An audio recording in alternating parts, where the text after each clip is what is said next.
Shisen kinong to kilayalet jalam ya ubet banlet ya khap to menmet ya usawul na kilang brot ha kawe kasam kaba hajan yeng brio henre utrai blang ha kata kamit ulasat lang bad blang patsnyang haka yalade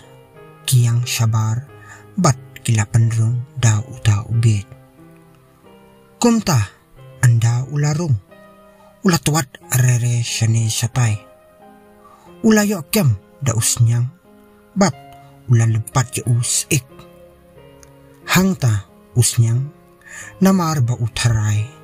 paun sa dungyap ya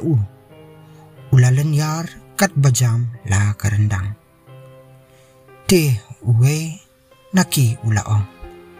kata te lasyet ubet her holi nangta kita kilok cemu bat kasamut bat katiang artat yowan be utray kila her krat krat anda la kampaji kila ya ap ya ba usa din te haba ulapoy uwe naki ulakli ya melay kumto kun kabit rupan ban kek du laong sa ubet